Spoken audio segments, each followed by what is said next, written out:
All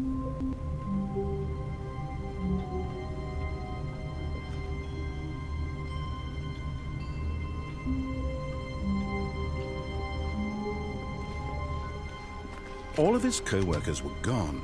What could it mean?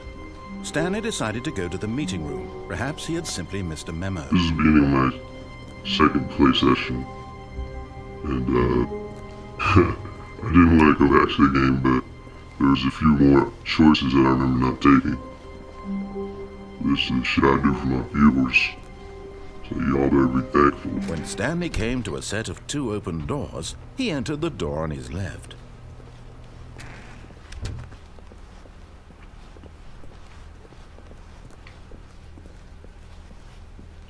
Yet there was not a single person here either.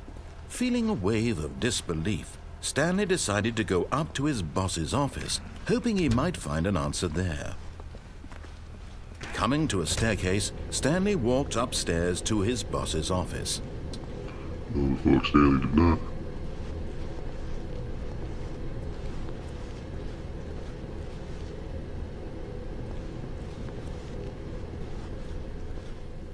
But Stanley just couldn't do it. He considered the possibility of facing his boss. Admitting he had left his post during work hours, he might be fired for that. And in such a competitive economy, why had he taken that risk? All because he believed everyone had vanished? His boss would think he was crazy. And then something occurred to Stanley. Maybe, he thought to himself, maybe I am crazy. All of my co-workers blinking mysteriously out of existence in a single moment for no reason at all? None of it made any logical sense. And as Stanley pondered this, he began to make other strange observations. For example, why couldn't he see his feet when he looked down? Why did doors close automatically behind him wherever he went? And for that matter, these rooms were starting to look pretty familiar. Were they simply repeating? No, Stanley said to himself, this is all too strange. This can't be real. And at last, he came to the conclusion that had been on the tip of his tongue. He just hadn't found the words for it. "I'm dreaming!" he yelled. "This is all a dream." Oh, what a relief Stanley felt to have finally found an answer, an explanation. His co-workers weren't actually gone. He wasn't going to lose his job. He wasn't crazy after all. And he thought to himself, I suppose I'll wake up soon. I'll have to go back to my boring real-life job pushing buttons. I may as well enjoy this while I'm still lucid. So, he imagined himself flying and began to gently float above the ground.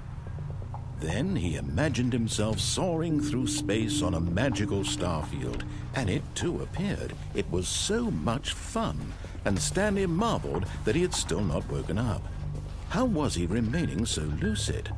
And then perhaps the strangest question of them all entered Stanley's head. One he was amazed he hadn't asked himself sooner. Why is there a voice in my head dictating everything that I'm doing and thinking? Now the voice was describing itself being considered by Stanley, who found it particularly strange. I'm dreaming about a voice describing me, thinking about how it's describing my thoughts, he thought. And while he thought it all very odd and wondered if this voice spoke to all people in their dreams, the truth was that, of course, this was not a dream. How could it be? Was Stanley simply deceiving himself, believing that if he's asleep, he doesn't have to take responsibility for himself? Stanley is as awake right now as he's ever been in his life. Now, hearing the voice speak these words was quite a shock to Stanley. After all, he knew for certain, beyond a doubt, that this was in fact a dream. Did the voice not see him float and make the magical stars just a moment ago? How else would the voice explain all that? This voice was a part of himself too. Surely, if he could just... He would prove it.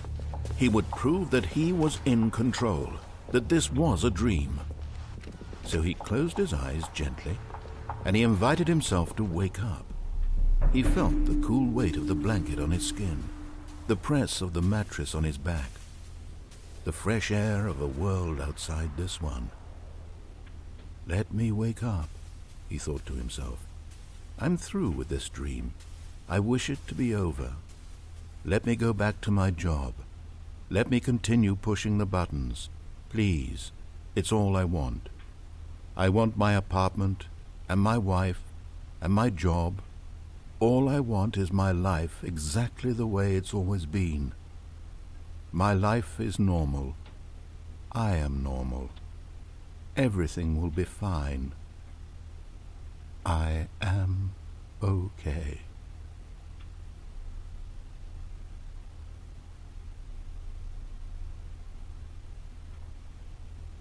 Stanley began screaming.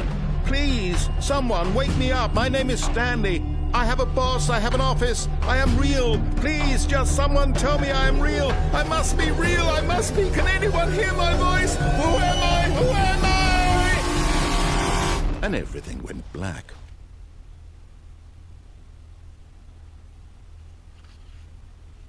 This is the story of a woman named Mariella. Mariella woke up on a day like any other. She arose, got dressed, gathered her belongings, and walked to her place of work. But on this particular day, her walk was interrupted by the body of a man who had stumbled through town talking and screaming to himself, and then collapsed dead on the sidewalk. And although she would soon turn to go call for an ambulance, for just a few brief moments she considered the strange man. He was obviously crazy, this much she knew. Everyone knows what crazy people look like. And in that moment, she thought to herself how lucky she was to be normal. I am sane. I am in control of my mind. I know what is real and what isn't. It was comforting to think this, and in a certain way, seeing this man made her feel better. But then she remembered the meeting she had scheduled for that day. The very important people whose impressions of her would affect her career, and by extension, the rest of her life. She had no time for this, so it was only a moment that she stood there, staring down at the body. And then she turned and ran. It's funny that that's this game's idea of a cutscene. It's just that fixed viewpoint, just staring down like basically a still frame. It's fucking pathetic.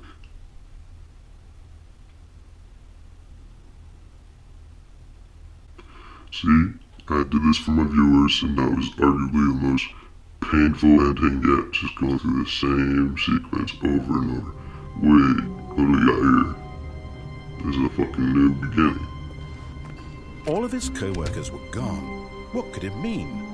Stanley decided to go to the meeting room. Perhaps he had simply missed a memo.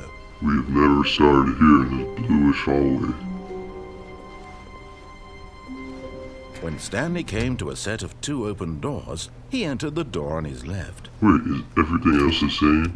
Except for that stupid starting room, who cares? Yet there was not a single person here either.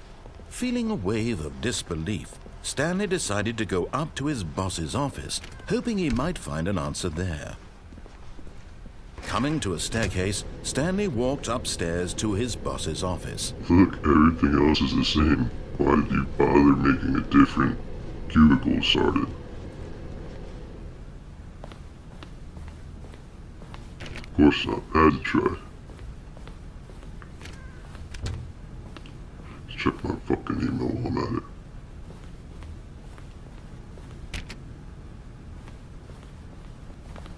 Stepping into his manager's office, Stanley was once again stunned to discover not an indication of any human life. What could it mean? Stanley wondered aloud to nobody. He began wildly tearing through papers on the boss's desk, pulling books off the shelf, looking behind paintings, desperate for clues to his situation. But his attention was caught by a keypad behind the boss's desk. What could its purpose be? In fact, this keypad guarded the terrible secret that lay buried below his feet.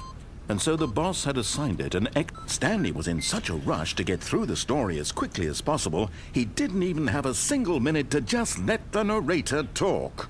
That kind of anxiety isn't healthy, so he relaxed for a few moments with some calming New Age music.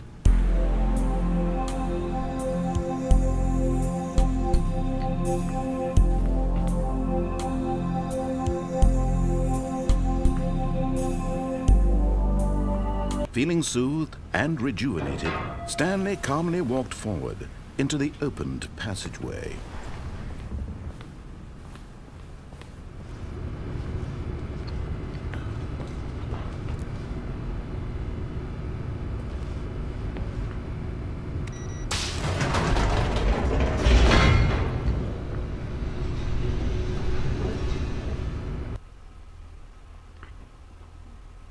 Descending deeper into the building, Stanley realized he felt a bit peculiar.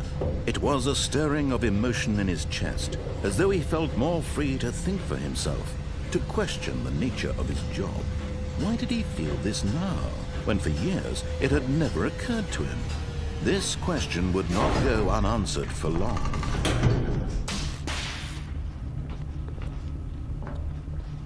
Stanley walked straight ahead through the large door that read Mind Control Facility.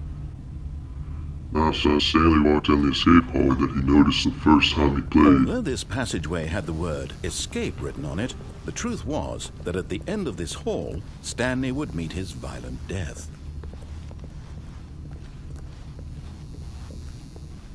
The door behind him was not shut.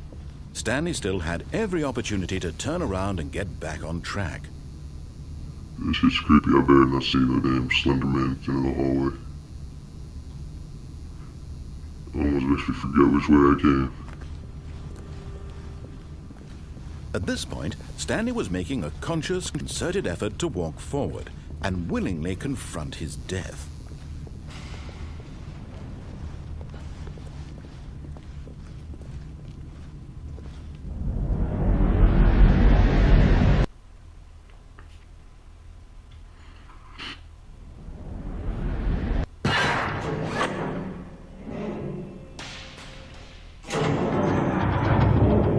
As the machine whirred into motion and Stanley was inched closer and closer to his demise, he reflected that his life had been of no consequence whatsoever. Stanley can't see the bigger picture.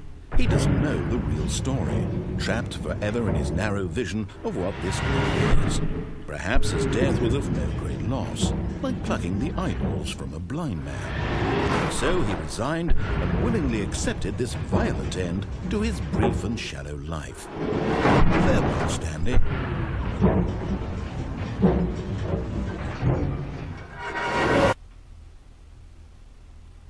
"Farewell, Stanley," cried the narrator, as Stanley was led helplessly into the enormous metal jaws. In a single visceral instant, Stanley was obliterated as the machine crushed every bone in his body, killing him instantly.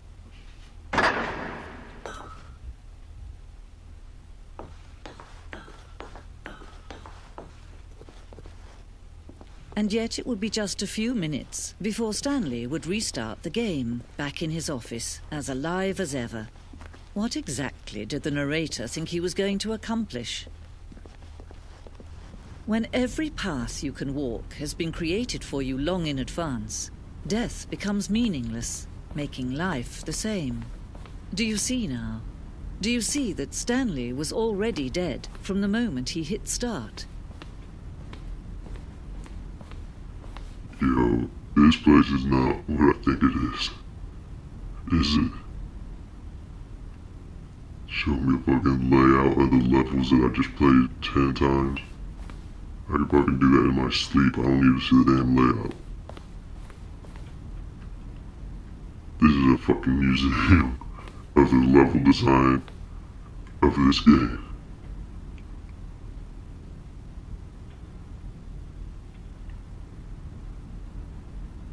This shit is like, if this was the best game I ever played, maybe I'd want to walk around this fucking room with all its artwork and everything.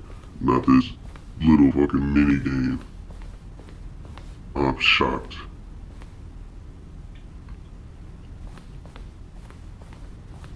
This shit's so boring. Like, why are you putting this little lame stuff in your game on display?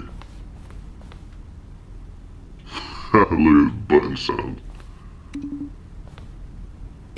That's how you know that you have nothing to showcase. The fucking credits.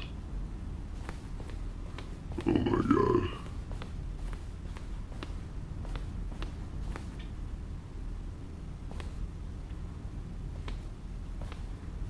I don't even know what to say.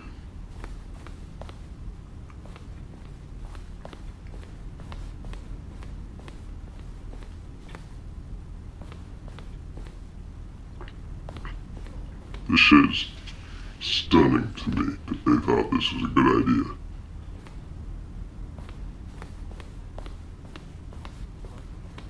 Now look closely, Stanley. See how it's impossible for them there to Haha, the fucking outtakes. Oh my god. It's the kind of thing you pick up on intuitively if you have even the most fundamental understanding of good and bad game design. But of course, you being you, you'll probably spend the next hour trying to solve it. Here, I'm just going to make this easier. Does anybody care about the narrator's outtakes? They were just afraid to throw them in a recycle bin.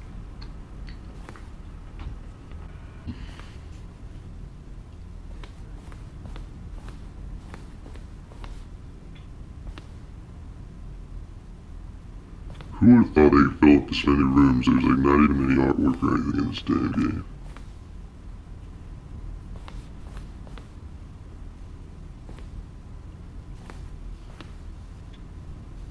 Hardly anything happens and I think they could fill up a whole museum about it.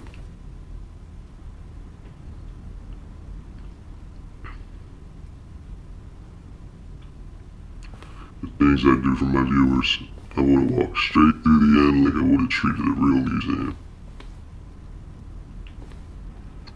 There's no other situation in life where you could stumble into a museum accidentally when you didn't want to be there, except for the Stanley Parable.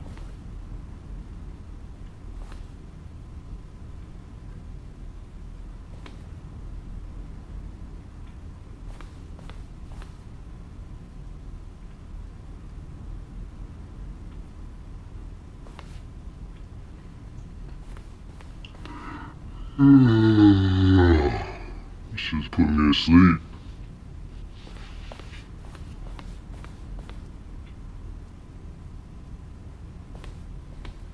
The fucking pause menu, oh my god. I can't believe this.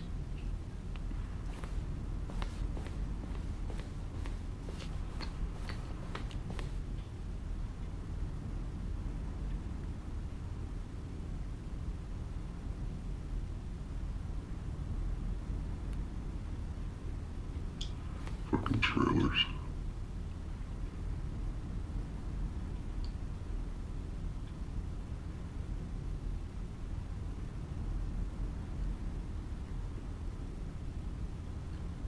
Look, you know they were excited about that the fucking light bulb they have dangling from a string. This whole fucking trailer just showing off that tech.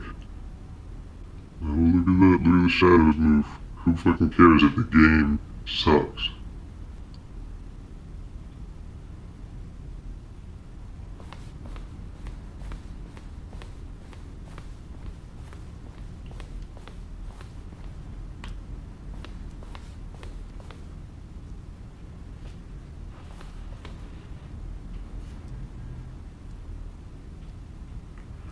Honestly, I think I've run out of things to say.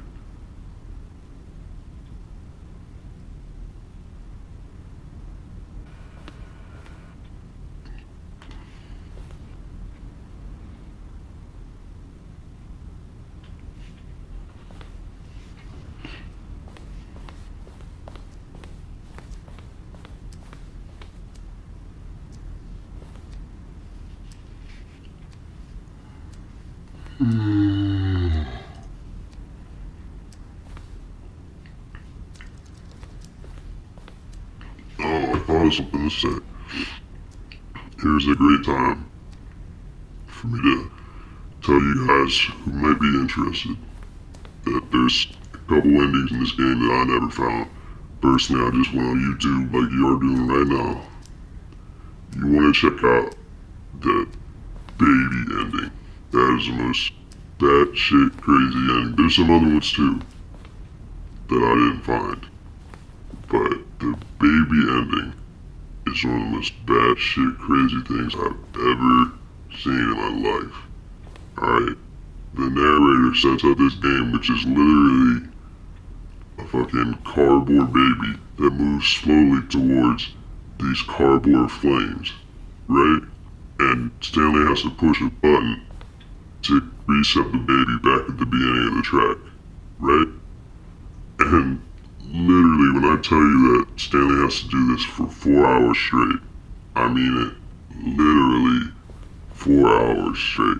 And someone, a better man than me, recorded this for YouTube. I think he might even had, like, an app or whatever to manually push the button for him, which is funny because the game halfway through, it's torture. 2 hours into the baby game, they add another button across the room so that if you had an app clicking the button for you, you would fail, and when you walk back to your computer, you'd be back in Stanley's office. So this guy had to manually walk across the room for those last 2 hours and hit those buttons. I feel bad for this guy. Hopefully he was listening to an audiobook or something. And at the end of that, honestly, the funny thing is I don't even fucking remember what happens at the conclusion of the baby game. It better have been amazing. But the fact that I can't even remember it probably tells you it wasn't worth that. Anyway, there's a handful of endings like that I never did. Some of them are better than the ones I did. On the other hand, I sort of think the ones I did sort of represent the game as a whole. I mean, I'm not a completionist trying to get all the achievements or whatever. I mean, I used to be like that, but fuck that shit. I don't got time. Fuck that. There's other guys on YouTube. So there you go. I thought I didn't have commentary. But there you are.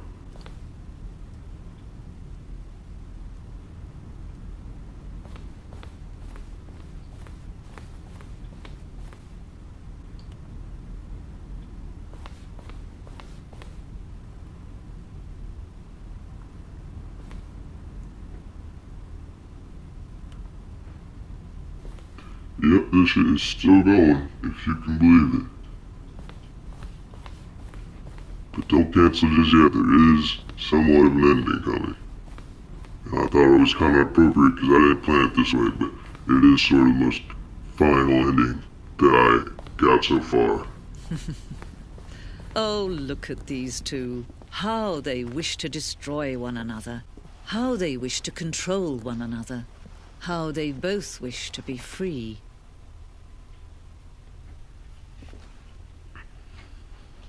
Can you see? Can you see how much they need one another? No, perhaps not. Sometimes these things cannot be seen. But listen to me. You can still save these two. You can stop the program before they both fail. Push escape and press quit. There's no other way to beat this game. As long as you move forward, you'll be walking someone else's path. Stop now and it'll be your only true choice. Whatever you do, choose it. Don't let time choose for you. Like, is this for real? You don't let time... I guess I called the bluff, but I just fucking got splattered.